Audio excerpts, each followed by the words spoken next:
ਜੀ ਪਿਆਰਿਓ, ਇਨਸਾਨੀ ਰਵੱਈਏ ਤੁਹਾਨੂੰ ਜੀਵਨ ਦਾਨ ਵੀ ਦਿੰਦੇ ਨੇ ਔਰ ਮਾਯੂਸੀਆਂ ਦੇ ਗਹਿਰੇ ਖੱਡਿਆਂ ਔਰ ਖੂਹਾਂ ਵਿੱਚ ਵੀ ਧੱਕ ਦਿੰਦੇ ਨੇ। ਅੱਜ ਤੁਹਾਡੇ ਨਾਲ ਮੈਂ ਆਪਣੀ ਹੱਡ ਬੀਤੀ ਸੁਣਾਉਣ ਲੱਗਾ ਇੱਕ ਵਾਕਿਆ ਤਾਂ ਛੋਟਾ ਜਿਹਾ ਹੈ, ਪਰ ਇਹਦੇ ਵਿੱਚੋਂ ਤੁਸੀਂ ਵੇਖ ਸਕਦੇ ਹੋ ਕਿ ਬੰਦਾ ਆਪਣੇ ਆਪ ਨੂੰ ਕਾਇਮ ਕਿਸ ਤਰ੍ਹਾਂ ਰੱਖਦਾ ਹੈ ਔਰ ਮਾਯੂਸ ਹੋ ਕੇ ਉਹ ਕਿਸ ਤਰ੍ਹਾਂ ਬਹੁਤ ਪਿੱਛਾ ਚਲਾ ਜਾਂਦਾ ਹੈ। ਕਾਫੀ ਅਰਸੇ ਪਹਿਲੇ ਨਾ ਮੇਰਾ ਗੋਡੇ ਦਾ ਫ੍ਰੈਕਚਰ ਹੋ ਗਿਆ। ਗੋਡੇ ਦੀ ਜਿਹੜੀ ਚੱਪਣੀ ਹੈ ਉਹ ਟੁੱਟ ਗਈ। ਕਿਸੇ ਮਿੱਤਰ ਦੇ ਨਾਲ ਗਿਆ ਔਰ ਉੱਥੋਂ ਸਲਿੱਪਿੰਗ ਹੋਈ ਤੇ ਉਹ ਵੱਜਾ ਬਾਹਰ ਹੋ ਗਿਆ। ਉੱਥੋਂ ਹੌਸਪੀਟਲ ਚਲੇ ਗਏ। ਹੌਸਪੀਟਲ ਦੇ ਵਿੱਚ ਦੋਸਤ ਸਨ। ਆਮ ਲੋਕ ਤੇ ਵਿਚਾਰੇ ਲਾਈਨਾਂ 'ਚ ਲੱਗੇ ਰਹਿੰਦੇ ਨੇ, ਜਿਨ੍ਹਾਂ ਦਾ ਕੋਈ ਸੁਣਦਾ ਨਹੀਂ ਹੈ, ਜਿਨ੍ਹਾਂ ਦੀ ਕੋਈ ਬਾਤ ਨਹੀਂ ਪੁੱਛਦਾ। ਲੇਕਿਨ ਇਹ ਵੀ ਮਾੜੀ ਗੱਲ ਹੈ, ਕਿਉਂਕਿ ਜਿੱਥੇ ਤੁਹਾਡਾ ਸਰਪੁੱਜ ਹੋਵੇ, ਕਿਸੇ ਦਾ ਭਲਾ ਹੁੰਦਾ ਹੋਵੇ, ਉੱਥੇ ਜ਼ਰੂਰ ਕਰਨਾ ਚਾਹੀਦਾ।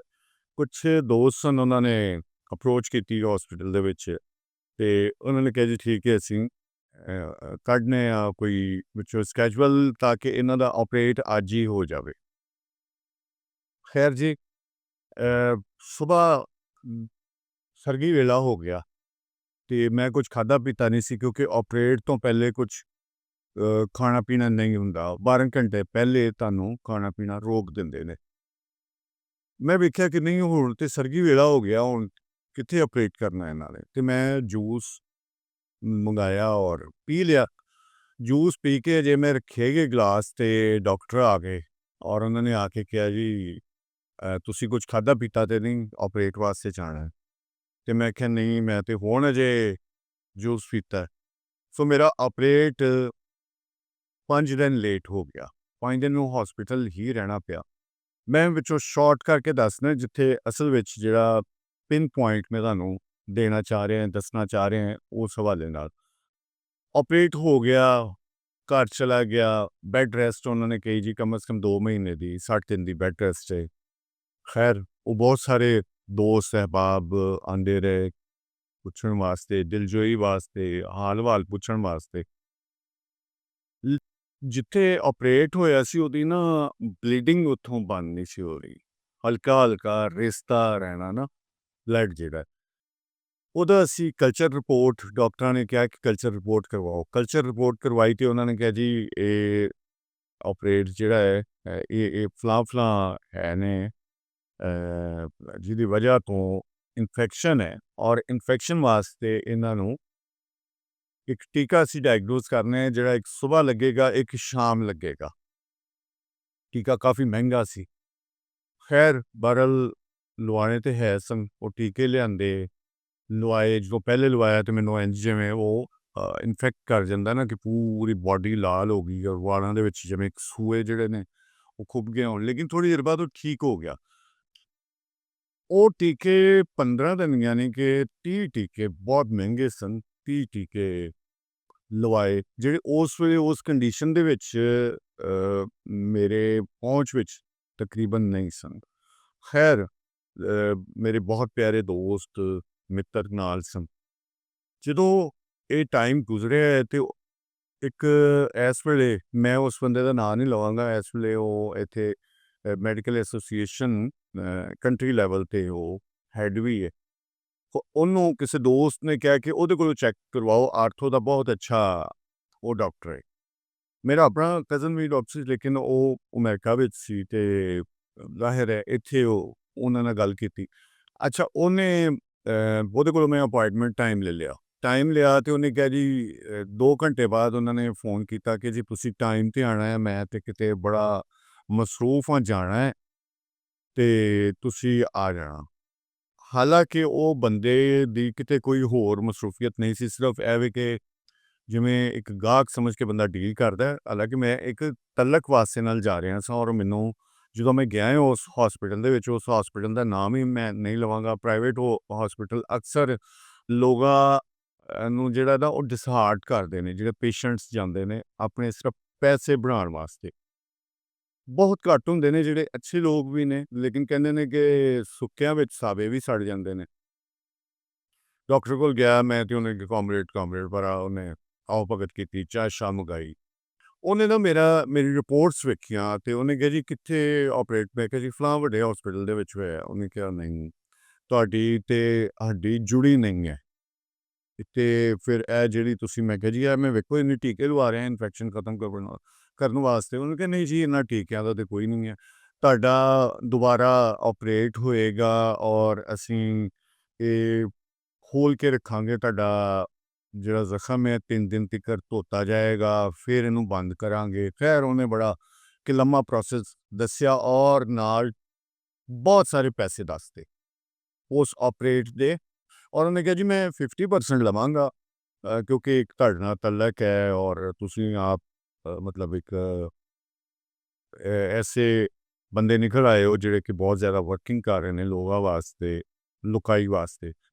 ਖੈਰ ਉਹ ਪੈਸੇ ਮੇਰੀ ਪਹੁੰਚ ਤੋਂ ਬਹੁਤ ਬਾਹਰ ਸਨ, ਮਤਲਬ ਲੱਖਾਂ ਰੁਪਏ ਉਹਨਾਂ ਨੇ ਦੱਸ ਦਿੱਤੇ। ਮੈਂ ਬਾਹਰ ਆਇਆ, ਦੋਸਤ ਸਨ ਮੇਰੇ ਨਾਲ, ਰਿਜ਼ਵਾਨ ਭੱਟੀ ਔਰ ਕਾਮਰਾਨ, ਗੱਡੀ ਦੇ ਵਿੱਚ ਬਹਿਣ ਲੱਗੇ ਤਾਂ ਮੈਨੂੰ ਮਤਲਬ ਮੈਂ ਨਾ ਇੱਕਦਮ ਕਹਿ ਲਓ ਕਿ ਮੇਰੀ ਜਾਨ ਵਿੱਚੋਂ ਨਾ ਨੁੱਚੜ ਗਈ। ਮੈਂ ਅੱਧਾ ਰਹਿ ਗਿਆ। ਜਿਸ ਤਰ੍ਹਾਂ ਮੈਂ ਕੌਨਫੀਡੈਂਸ ਨਾਲ ਗਿਆ ਸਾਂ ਉਹਦੇ ਕੋਲ, ਉਹਨੇ ਮੈਨੂੰ ਅੱਧਾ ਵੀ ਨਹੀਂ ਛੱਡਿਆ ਕਿ ਯਾਰ ਮੈਂ ਇੰਨੇ ਪੈਸੇ, ਮੈਂ ਬਾਹਰ ਆਉਂਦੇ ਹੀ ਉਹ ਜਿਹੜੇ ਨਾਲ ਬਕਾਇਆ ਟੇਬਲੇਟਸ ਵੀ ਖਾ ਰਿਹਾ ਸਾਂ, ਉਹ ਵੀ ਕਾਫੀ ਮਹਿੰਗੀਆਂ ਸਨ। ਮੈਂ ਭੁਆ ਕੇ ਮਾਰੇ ਨਾ ਸੜਕ ਤੇ। ਤੇ ਰਿਜ਼ਵਾਨ ਨੇ ਕਿਹਾ ਕਿ ਤੁਸੀਂ ਕਿਉਂ ਪਰੇਸ਼ਾਨ ਕਿਉਂ ਹੁੰਦੇ ਹੋ, ਇਹ ਕੋਈ ਦੁਨੀਆ ਦਾ ਆਖਰੀ ਡਾਕਟਰ ਤੇ ਨਹੀਂ ਨਾ ਹੈਗਾ ਕਿ ਤੁਸੀਂ ਕੋਈ ਗੱਲ ਨਹੀਂ। ਉਹਨਾਂ ਨੇ ਦਵਾਈ ਚੁੱਕੀ, ਬਿਠਾਇਆ, ਅਸੀਂ ਵਾਪਸ ਗਏ ਮਾਡਲ ਟਾਊਨ ਤੋਂ। ਅਸੀਂ ਮਾਡਲ ਟਾਊਨ ਤੱਕ ਜਾਂਦੇ ਹਾਂ, ਉਹਨਾਂ ਦਾ ਇੱਕ ਦੋਸਤ ਸੀ ਡਾਕਟਰ ਨੁਸਰਤ ਚੌਧਰੀ। ਡਾਕਟਰ ਨੁਸਰਤ ਚੌਧਰੀ ਨੂੰ ਫੋਨ ਕੀਤਾ, ਉਹਨੇ ਫੋਨ ਅਟੈਂਡ ਨਹੀਂ ਕੀਤਾ। ਲੇਕਿਨ ਆਲਮੋਸਟ ਅਸੀਂ ਜਦੋਂ ਮਾਡਲ ਟਾਊਨ ਮੋੜ ਤੱਕ ਪਹੁੰਚੇ ਹਾਂ ਤੇ ਉਹਨਾਂ ਨੇ ਫੋਨ ਅਟੈਂਡ ਕਰ ਲਿਆ। ਉਹਨਾਂ ਨੇ ਕਿਹਾ ਕਿ ਮੈਂ ਘਰ ਹੀ ਹਾਂ, ਤੁਸੀਂ ਘਰ ਦੇ ਵਿੱਚ ਹੀ ਉਹਨਾਂ ਨੇ ਕਲੀਨਿਕ ਬਣਾਈ ਸੀ ਆਪਣੀ ਪ੍ਰਾਈਵੇਟ। ਅਸੀਂ ਚਲੇ ਗਏ ਡਾਕਟਰ ਨੁਸਰਤ ਚੌਧਰੀ ਦੇ ਕੋਲ। ਅਸੀਂ ਗਏ ਔਰ ਫੀਸ, ਅੱਛਾ ਉਹ ਪਹਿਲੇ ਬੰਦੇ ਨੇ ਕੀ ਕੀਤਾ ਕਿ ਜਾਣ ਲੱਗਿਆ, ਹਾਲਾਂਕਿ ਜਾਂਦਿਆਂ ਫੀਸ ਜਮ੍ਹਾਂ ਕਰਾਈ ਦੀ ਉਹਨਾਂ ਮੇਰੇ ਕੋਲ, ਉਹ ਜਿਹੜਾ ਪਹਿਲਾ ਡਾਕਟਰ ਜਿਹਨੇ ਮੈਨੂੰ ਡਿਸਾਰਟ ਕੀਤਾ, ਉਹਨੇ ਜਾਂਦਿਆਂ ਫੀਸ ਨਹੀਂ ਲਈ। ਜਦੋਂ ਅਸੀਂ ਨਿਕਲਣ ਲੱਗੇ ਤੇ ਉਹਨੇ ਰਿਸੈਪਸ਼ਨ 'ਤੇ ਕਿਹਾ ਜੀ ਇੰਨਾ ਬੜੋ ਫੀਸ ਲੈ ਲਓ। ਉਹਨੇ ਫੀਸ ਵੀ ਆਪਣੀ ਜਿਹੜੀ ਉਹ ਲੈ ਲਈ, ਪੂਰੀ ਫੀਸ ਲਈ ਉਹਨੇ। ਅਸੀਂ ਜਦੋਂ ਡਾਕਟਰ ਨੁਸਰਤ ਕੋਲ ਗਏ ਔਰ ਇਹੀ ਪ੍ਰੋਸੈਸ ਹੁੰਦਾ, ਜਾਂਦਿਆਂ ਪਹਿਲੇ ਫੀਸ ਜਮ੍ਹਾਂ ਕਰਾਈ ਦੀ ਹੈ। ਫੀਸ ਅਸੀਂ ਜਮ੍ਹਾਂ ਕਰਾ ਕੇ ਉਹਦੇ ਰੂਮ ਵਿੱਚ ਬਹਿ ਗਏ। ਕੋਈ 5 ਮਿੰਟ ਬਾਅਦ, ਹਾਰਡਲੀ 5 ਮਿੰਟ ਬਾਅਦ ਡਾਕਟਰ ਨੁਸਰਤ ਆਇਆ ਔਰ ਬੜਾ ਸਮਾਈਲਿੰਗ ਫੇਸ ਔਰ ਪਹਿਲੇ ਉਹਨੇ ਆ ਕੇ ਪੁੱਛਿਆ ਸੁਣਾਓ ਜੀ ਕੀ ਹਾਲ ਹੈ, ਠੀਕ ਠਾਕ ਹੋ। ਫਿਰ ਉਹਨੇ ਰਿਪੋਰਟਸ ਵੇਖਣੀਆਂ ਸ਼ੁਰੂ ਕਰ ਦਿੱਤੀਆਂ। ਉਹਨੇ ਕਿਹਾ ਜੀ ਟੈਸਟ ਰਿਪੋਰਟਸ ਬਹੁਤ ਅੱਛੀਆਂ ਨੇ, ਲੇਕਿਨ ਚਲੋ ਤੁਸੀਂ ਚਾਹ ਸ਼ਾਹ ਪੀਂਦੇ ਆ ਨਾ, ਫਿਰ ਬਾਕੀ ਕਰਦੇ ਰਹਾਂਗੇ। ਉਹਨੇ ਜਦੋਂ ਮੇਰਾ, ਹੁਣ ਇੰਨੇ ਸਾਰੇ ਤੁਹਾਡੇ ਫੇਸਬੁੱਕ ਫਰੈਂਡ ਹੁੰਦੇ ਨੇ ਪਤਾ ਨਹੀਂ ਹੁੰਦਾ, ਉਹ ਮੇਰਾ ਫੇਸਬੁੱਕ ਫਰੈਂਡ ਵੀ ਸੀ। ਮੇਰੇ ਬਾਰੇ ਉਹ ਕਹਿੰਦਾ ਜੀ ਮੈਂ ਤੁਹਾਨੂੰ ਜਾਣਦਾ ਵਾ, ਉਹ ਸਾਰਾ ਉਹਨੇ ਮੈਨੂੰ ਇੱਕ ਅੱਛਾ ਲੱਗਾ, ਉਹਦੇ ਰਵੱਈਏ ਤੋਂ ਵੀ ਮੈਨੂੰ ਅੱਛਾ ਲੱਗਾ। ਉਹਨੇ ਖੈਰ ਮੇਰੀਆਂ ਉਹਨੇ ਚਾਹ ਮੰਗਾ ਲਈ, ਅਸੀਂ ਚਾਹ ਪੀਤੀ, ਉਹਨੇ ਰਿਪੋਰਟਸ ਚੈੱਕ ਕੀਤੀਆਂ। ਉਹਨੇ ਕਿਹਾ ਜੀ ਬਹੁਤ ਅੱਛਾ ਆਪਰੇਸ਼ਨ ਹੋਇਆ, ਤੁਹਾਡਾ ਆਪਰੇਟ ਬਹੁਤ ਅੱਛਾ ਹੋਇਆ ਔਰ ਤੁਹਾਡੀ ਤੇ ਹੱਡੀ ਵੀ ਜੁੜ ਚੁੱਕੀ ਹੈ। ਮੈਂ ਬੜਾ ਹੈਰਾਨ, ਮੈਂ ਕਿਹਾ ਡਾਕਟਰ ਸਾਹਿਬ, ਕਹਿੰਦੇ ਹਾਂ ਜੀ ਤੁਹਾਡੀ ਹੱਡੀ ਜੁੜ ਗਈ ਹੈ। ਮੈਂ ਕਿਹਾ ਫਿਰ ਇਨਫੈਕਸ਼ਨ ਹੈ, ਮੈਂ ਟੀਕੇ, ਉਹਨੇ ਕਿਹਾ ਬਹੁਤ ਅੱਛਾ ਕਿ ਤੁਸੀਂ ਟੀਕੇ ਲਵਾ ਰਹੇ ਹੋ, ਉਹਦੇ ਨਾਲ ਇਨਫੈਕਸ਼ਨ ਜਿਹੜੀ ਹੈ ਸਟਾਪ ਹੈ, ਉਹ ਅੱਗੇ ਨਹੀਂ ਵਧੀ, ਉੱਥੋਂ ਤੱਕ ਸਟਾਪ ਹੈ। ਔਰ ਇਹ ਬੜਾ ਅੱਛਾ ਤੁਸੀਂ ਕੀਤਾ ਕਿ ਇੰਜੈਕਸ਼ਨ ਵੀ ਤੁਸੀਂ ਲਵਾ ਰਹੇ ਹੋ ਔਰ ਤੁਸੀਂ ਇਹ ਟੇਬਲੇਟਸ ਵੀ ਖਾ ਰਹੇ ਹੋ।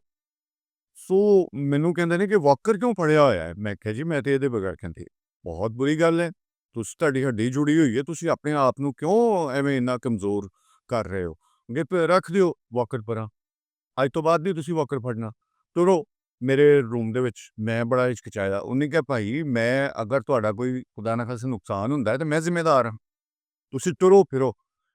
ਮੈਂ ਜ਼ਰਾ 2 ਕਿੰਜ ਲਾਏ, ਮੇਰਾ ਹੋਰ ਹੌਸਲਾ ਵਧਿਆ। ਫਿਰ ਉਹਨੇ ਸਟ੍ਰੈਚਰ 'ਤੇ ਬਿਠਾ ਕੇ ਉਹਨੇ ਕਿਹਾ ਜੀ ਆਪਣੀ ਇਹ ਜਿਹੜੀ ਲੱਤ ਹੈ ਦੂਸਰੀ, ਉਹਨੂੰ ਚੁੱਕੋ। ਮੈਂ ਕਿਹਾ ਨਹੀਂ ਚੁੱਕੀ ਜਾਂਦੀ। ਕਹਿੰਦੇ ਇਹ ਜਿਹੜੀ ਸਹੀ ਹੈ ਇਹਨੂੰ ਚੁੱਕੋ। ਮੈਂ ਤਾਂ ਚੁੱਕੀ। ਕਹਿੰਦੇ ਜੀ ਇਹ ਵੇਖੋ ਚੁੱਕੀ ਜਾਂਦੀ, ਤੁਸੀਂ ਇਹਦੀ ਅਰੇਸ ਨਾ ਚੁੱਕੋ। ਉਹਨਾਂ ਨੇ ਕਿਹਾ ਲੇਟ ਜਾਓ, ਬੈਠੋ ਨਾ। ਸਟ੍ਰੈਚਰ 'ਤੇ ਲਿਟਾ ਦਿੱਤਾ ਔਰ ਮੈਂ ਵਿਦਿਨ 5 ਮਿੰਟਸ ਮੈਂ ਆਪਣੀ ਦੂਸਰੀ ਜਿਹੜੀ ਆਪਰੇਟ ਵਾਲੀ ਲੱਤ ਸੀ ਉਹ ਵੀ ਚੁੱਕ ਰਿਹਾ ਸੀ ਔਰ ਉਹ ਕੱਲੀ ਮੈਂ ਚੁੱਕੀ। ਫਿਰ ਉਹਨਾਂ ਨੇ ਕਿਹਾ ਕਿ ਇਹ ਕੋਈ ਮਸਲਾ ਨਹੀਂ ਹੈ, ਜਿਹੜਾ ਉੱਤੇ ਇਹਦੇ ਪਲਾਂਟ ਪਿਆ ਹੋਇਆ ਹੈ ਬੇਸਿਕਲੀ ਤੁਹਾਡੀ ਬਾਡੀ ਨੇ ਉਹਨੂੰ ਐਕਸੈਪਟ ਨਹੀਂ ਕੀਤਾ ਔਰ ਇਹ ਹੱਡੀ ਜੋੜਨ ਵਾਸਤੇ ਹੀ ਹੁੰਦਾ ਤੇ ਇਹਦੀ ਬਾਡੀ ਜ਼ਰੂਰਤ ਵੀ ਨਹੀਂ ਹੁੰਦੀ, ਲਿਹਾਜ਼ਾ ਇਹਨੂੰ ਤੁਸੀਂ ਰਿਮੂਵ ਕਰਾ ਦਿਓ ਤੇ ਤੁਸੀਂ ਠੀਕ ਹੈਗੇ ਹੋ, ਤੁਹਾਡੀ ਹੱਡੀ ਵੀ ਠੀਕ ਹੈ, ਤੁਹਾਡੀ ਲੱਤ ਵੀ ਠੀਕ ਹੈ, ਤੁਸੀਂ ਵੀ ਠੀਕ ਹੋ। ਤੁਸੀਂ ਤੇ ਐਵੇਂ ਆਪਣੇ ਆਪ ਨੂੰ ਬਹੁਤ ਜ਼ਿਆਦਾ ਜਿਹੜਾ ਹੈ ਉਹ ਮਹਿਦੂਦ ਕਰ ਲਿਆ ਹੈ, ਕਮਜ਼ੋਰ ਕਰ ਲਿਆ ਹੈ। ਇਹ ਨਹੀਂ ਹੋਣਾ ਚਾਹੀਦਾ। ਤੁਸੀਂ ਤਾਂ ਚੰਗੇ ਭਲੇ ਹੋ ਔਰ ਦੂਸਰਿਆਂ ਨੂੰ ਉਹ ਮੋਟੀਵੇਟ ਕਰਨ ਵਾਲੇ ਹੋ ਔਰ ਤੁਸੀਂ ਆਪ ਹੀ ਇਸ ਤਰ੍ਹਾਂ ਹੋ ਗਏ ਹੋ। ਖੈਰ ਮੈਂ ਬਹੁਤ ਜ਼ਿਆਦਾ ਉਹਨਾਂ ਨੇ ਕਿਹਾ ਹੁਣ ਵਾਕਰ ਨੂੰ ਹੱਥ ਨਹੀਂ ਲਾਣਾ, ਤੁਸੀਂ ਆਪਣੀ ਗੱਡੀ ਤੱਕ ਵੀ ਤੁਰ ਕੇ ਹੀ ਜਾਣਾ ਹੈ। ਮੈਂ ਤੁਰ ਕੇ ਉਹਨਾਂ ਦੇ ਰੂਮ 'ਚ ਔਰ ਵਾਪਸੀ ਉਹਨਾਂ ਨੇ ਕੀ ਕਿਹਾ ਆਪਣੇ ਰਿਸੈਪਸ਼ਨਿਸਟ ਨੂੰ, ਉਹਨੇ ਕਿਹਾ ਜੀ ਇਹਨਾਂ ਦੀ ਅੱਧੀ ਫੀਸ ਵਾਪਸ ਕਰੋ, ਇਹ ਮੇਰੇ ਦੋਸਤ ਨੇ। ਅੱਧੀ ਫੀਸ ਵੀ ਵਾਪਸ ਕਰਵਾਈ। ਫਿਰ ਉਹਨਾਂ ਨੇ ਕਿਹਾ ਕਿ ਅਗਰ ਤੁਸੀਂ ਮੇਰੇ ਕੋਲ ਹੀ ਇੱਥੇ ਆਪਰੇਸ਼ਨ ਦਾ ਸਾਰਾ ਹੈ, ਤੁਸੀਂ ਸਿਰਫ ਉਹਦੇ ਜਿਹੜੀਆਂ ਚੀਜ਼ਾਂ ਚਾਹੀਦੀਆਂ ਹੁੰਦੀਆਂ ਨੇ ਉਹ ਲੈ ਆਉਣਾ। ਉਹ ਮਿਨੀਮਮ ਥੋੜ੍ਹੇ ਜਿਹੇ ਪੈਸਿਆਂ ਦੀਆਂ ਸਨ ਅਤੇ ਮੈਂ ਤੁਹਾਡਾ ਆਪਰੇਟ ਕਰ ਦਿਆਂਗਾ। ਅਦਰਵਾਈਜ਼ ਮੈਂ ਤੁਹਾਨੂੰ ਫਲਾਂ ਜਗ੍ਹਾ ਦੇ ਉੱਤੇ ਇੱਕ ਅੱਛਾ ਮੇਰਾ ਸ਼ਾਗਿਰਦ ਹੈ, ਉਹ ਉੱਥੇ ਆਫਿਸਰ ਹੈ, ਮੈਡੀਕਲ ਆਫਿਸਰ ਹੈ, ਮੈਂ ਉਹਨੂੰ ਕਹਾਂਗਾ ਉਹ ਤੁਹਾਡਾ ਆਪਰੇਟ ਕਰ ਦੇਗਾ। ਅੱਛਾ ਗੱਲ ਇੱਥੇ ਨਾ ਹੁਣ ਇਹ ਮੇਨ ਪੁਆਇੰਟ ਹੈ ਕਿ ਦੇਖੋ ਇਸ ਤਕਰੀਬਨ ਇਹ ਸੀ ਅੱਧੇ ਤੋਂ ਪੌਣੇ ਘੰਟੇ ਦਾ ਕੈਬ। ਅੱਧੇ ਪੌਣੇ ਘੰਟੇ ਬਾਅਦ ਮੈਨੂੰ ਤਕਰੀਬਨ ਉਹ ਬੰਦਾ ਜਿਹੜਾ ਪਹਿਲਾ ਡਾਕਟਰ ਲਾਲਚੀ ਡਾਕਟਰ ਸੀ ਉਹ ਮਾਰ ਚੁੱਕਿਆ ਸੀ। ਹੁਣ ਉਹ ਜਿੱਥੇ ਵੀ ਮੈਨੂੰ ਮਿਲਦਾ ਹੈ ਨਾ ਸ਼ਰਮਿੰਦਾ ਹੁੰਦਾ ਹੈ, ਅੱਖਾਂ ਨਹੀਂ ਮਿਲਾ ਸਕਦਾ ਮੇਰੇ ਨਾਲ। ਹਾਲਾਂਕਿ ਬਹੁਤ ਸਾਰੇ ਫੰਕਸ਼ਨਸ ਦੇ ਵਿੱਚ ਕਿਉਂਕਿ ਉਹ ਇੱਕ ਆਰਗੇਨਾਈਜੇਸ਼ਨ ਦਾ ਪ੍ਰੈਜ਼ੀਡੈਂਟ ਹੈ ਅਤੇ ਸਾਹਮਣਾ ਹੁੰਦਾ ਰਹਿੰਦਾ ਅਤੇ ਉਹ ਅੱਖਾਂ ਨਹੀਂ ਮਿਲਾ ਸਕਦਾ ਮੇਰੇ ਨਾਲ। ਔਰ ਉਹ ਡਾਕਟਰ ਨੁਸਰਤ ਜਦੋਂ ਵੀ ਉਹਦੇ ਨਾਲ ਉਹਦਾ ਮੈਂ ਜ਼ਿਕਰ ਹੁਣ ਉਹਦਾ ਨਾਂ ਲੈ ਕੇ ਕਰ ਰਿਹਾ, ਬੜੀ ਮੁਹੱਬਤ ਨਾਲ ਕਰ ਰਿਹਾ। ਸੋ ਉਸ ਬੰਦੇ ਨੇ ਮੈਨੂੰ ਜੀਵਨ ਦਾਨ ਕੀਤਾ, ਜ਼ਿੰਦਗੀ ਦਿੱਤੀ ਮੈਨੂੰ ਇੱਕਦਮ। ਮੈਂ ਕਹਿ ਲਵੋ ਕਿ ਮੌਤ ਤੋਂ ਜ਼ਿੰਦਗੀ ਦਾ ਸਫ਼ਰ ਇਸ ਅੱਧੇ ਪੌਣੇ ਘੰਟੇ 'ਚ ਜਿਹੜਾ ਕੀਤਾ ਹੈ, ਇਹ ਮੈਂ ਜਾਣਦਾ ਵਾਂ। ਲਿਹਾਜ਼ਾ ਇਹ ਵੀ ਕਿ ਅਗਰ ਕੋਈ ਬੰਦਾ ਪਰੇਸ਼ਾਨ ਵੀ ਹੈ, ਉਹਦਾ ਮਸਲਾ ਕ੍ਰਿਟੀਕਲ ਵੀ ਹੈ, ਕਿ ਉਹਨੂੰ ਇੰਨਾ ਤੁਸੀਂ ਕ੍ਰਿਟਿਸਾਈਜ਼ ਜਾਂ ਉਹਨੂੰ ਇੰਨਾ ਮਾਯੂਸ ਨਾ ਕਰੋ ਕਿ ਉਹਦੀ ਜਿਹੜੀ ਉਮੀਦ ਹੈ ਵਾਪਸ ਆਉਣ ਦੀ ਉਹ ਵੀ ਖਤਮ ਹੋ ਜਾਵੇ।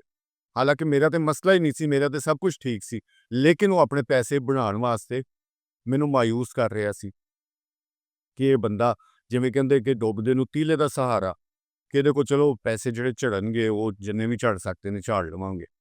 ਸੋ ਇਹ ਪਿਆਰਿਓ ਇਸ ਤਰ੍ਹਾਂ ਹੈ ਕਿ ਤੁਸੀਂ ਅਗਰ ਕਿਸੇ ਦਾ ਹਾਲ ਪੁੱਛਣ ਜਾਂਦੇ ਹੋ ਅਤੇ ਅਗਰ ਉਹ ਕਮਜ਼ੋਰ ਵੀ ਤੇ ਉਹਨੂੰ ਕਹੋ ਯਾਰ ਤੂੰ ਅੱਗੇ ਨਾਲੋਂ ਮੈਨੂੰ ਠੀਕ ਲੱਗ ਰਿਹਾ ਹੈ, ਤੂੰ ਬਿਹਤਰ ਲੱਗ ਰਿਹਾ ਹੈ ਅਤੇ ਤੂੰ ਹੋਰ ਜਲਦੀ ਠੀਕ ਹੋ ਜਾਵੇਂਗਾ। ਕੋਈ ਬੰਦਾ ਅਗਰ ਬਹੁਤ ਜ਼ਿਆਦਾ ਮਾਯੂਸੀ ਵਿੱਚ ਹੈ ਅਤੇ ਉਹਨੂੰ ਇੱਕ ਹੌਸਲਾ ਦੇਵੋ ਕਿ ਕੋਈ ਗੱਲ ਨਹੀਂ, ਇਹ ਮਾਮਲਾਤ ਚੰਗੇ ਮਾੜੇ ਦਿਨ ਆਉਂਦੇ ਰਹਿੰਦੇ ਨੇ ਅਤੇ ਤੂੰ ਪਰੇਸ਼ਾਨ ਕਿਉਂ ਹੈ? ਪਰੇਸ਼ਾਨ ਨਹੀਂ ਹੋਣਾ, ਤੂੰ ਠੀਕ ਹੋ ਜਾਏਗਾ। ਲਿਹਾਜ਼ਾ ਤੁਹਾਡੀ ਜਿਹੜੀ ਇੱਕ ਉਮੀਦ ਦਿਵਾਲੀ ਹੁੰਦੀ ਹੈ ਨਾ, ਅਗਰ ਉਹ ਬੰਦਾ ਉਹਦਾ ਨਹੀਂ ਵੀ ਕੰਮ ਹੋ ਰਿਹਾ ਜਾਂ ਉਹਦੀ ਸਿਹਤ ਜ਼ਿਆਦਾ ਖਰਾਬ ਹੈ ਜਾਂ ਉਹਦੇ ਮਾਲੀ ਹਾਲਾਤ ਖਰਾਬ ਨੇ ਜਾਂ ਕੁਛ ਪ੍ਰੋਬਲਮਸ ਨੇ, ਇਹ ਤੁਹਾਡੇ ਦੋ ਹੌਸਲੇ ਦੇ ਲਫ਼ਜ਼ ਜਿਹੜੇ ਨੇ ਉਹਨੂੰ ਜੀਵਨ ਦਾਨ ਕਰਦੇ ਨੇ, ਜ਼ਿੰਦਗੀ ਦਿੰਦੇ ਨੇ।